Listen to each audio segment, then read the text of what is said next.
You know, revenge, it's this incredibly powerful drive, isn't it? It's the kind of thing that can fuel a king's rage for years or guide a daughter's hand for over a decade. It can even stop a supposedly unstoppable empire right in its tracks. Today, we're diving into three true stories of vengeance so extreme they literally became the stuff of legend. So that really is the question, isn't it? How far is too far? Is there a line? And what happens when someone decides to just blow right past it with everything they've got? Well, let's find out. All right, so we're about to explore three of history's most shocking, most unbelievable tales of retribution. And our first story, well, it kicks off with a forbidden love that ends in one of the most gothic, jaw-dropping displays of power you can imagine. Now, this isn't just about political revenge. No, this story is deeply, brutally personal. It's about a prince whose heart was completely shattered and the absolutely horrific justice he decided to deliver in its place. Okay, so the setup here is straight out of a Shakespearean tragedy. For 17 years, Prince Peter of Portugal has this forbidden love affair with a woman named Inez de Castro. But his father, the king, sees their love and their children as a massive threat to the kingdom. So, in 1355, he sends 3 assassins to a monastery, and they murder Inez right in front of her kids. Just 2 years later, the old king dies, and Peter, now filled with grief and pure rage, becomes King Peter I. His first order of business? Vengeance. And this is where you see just how personal this was. He hunts down the assassins for years.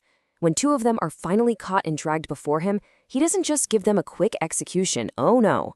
In a massive public spectacle, he has their hearts literally ripped from their chests, one from the front, one from the back, while they are still alive. And his reasoning? It was as chilling as the act itself. He reportedly screamed at them that they had done the exact same thing to his heart. This wasn't about state justice. This was eye for an eye. Or, in this case, a heart for a heart. But he wasn't finished, not even close. Now, what happens next is the stuff of legend, and historians still argue about it. But the story goes, Peter had Inez's body dug up, dressed in the finest royal robes, and placed on the throne right next to him. And then he forced the entire royal court, all the nobles, to file past and kiss the rotting hand of his dead queen and swear their loyalty. It was this final, terrifying act to prove that even in death, she was his rightful queen. Okay, so for our next story, we're shifting gears from the explosive, white-hot rage of a king to something way colder, way more patient.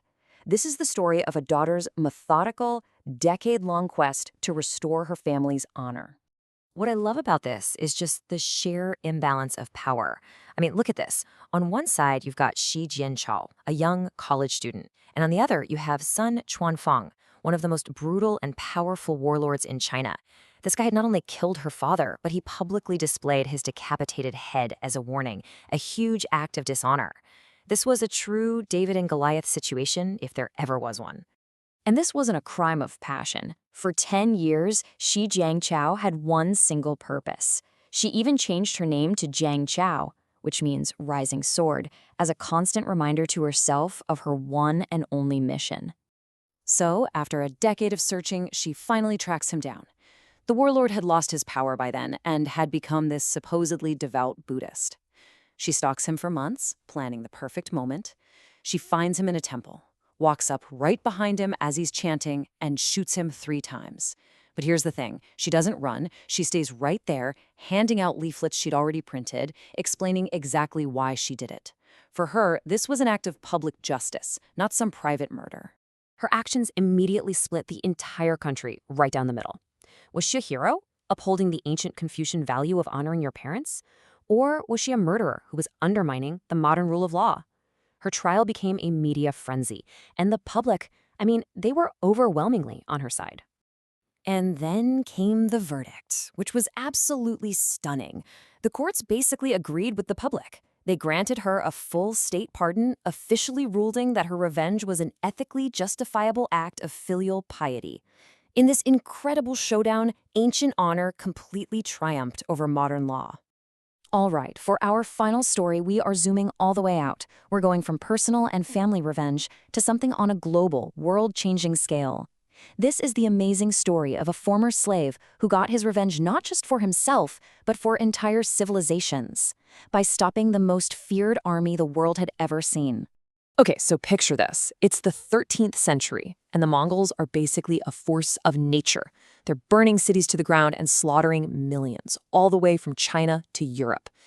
This message, this was the ultimatum they sent to the Mamluk Sultan of Egypt, a guy named Qutuz. And the message was simple: submit, or we will annihilate you. But see, the Mongols made one huge mistake. They had no idea who Qutuz really was. He was a former prince from an empire the Mongols had already completely destroyed.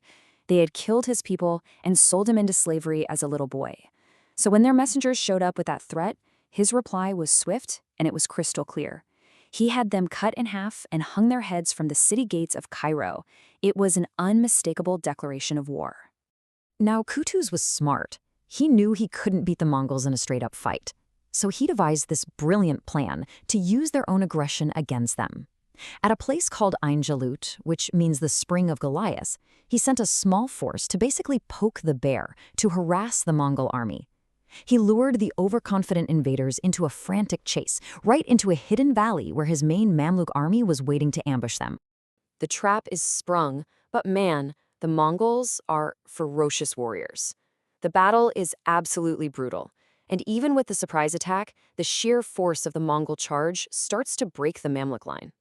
For a second there, it looks like history is about to repeat itself, just another kingdom about to fall to the horde. But then, Qutuz does something absolutely incredible. He sees his army starting to fall back, so he throws off his own helmet so all his men can see his face, and he charges headfirst into the thickest part of the fighting, screaming a prayer for victory.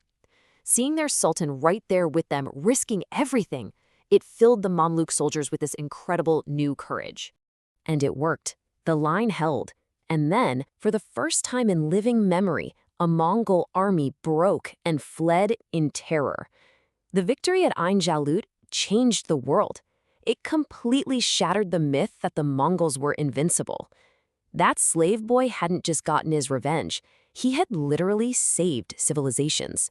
But here is the truly tragic, ironic twist to this story. The man who saved a civilization, he never even got his victory parade. On the journey back to Cairo, Qutuz was assassinated in a political coup by his own generals. He won the war, but he lost the peace. So that brings us back to our three incredible stories. You've got a king who crowned a corpse, a daughter who became a celebrated assassin, and a slave who defied an entire empire.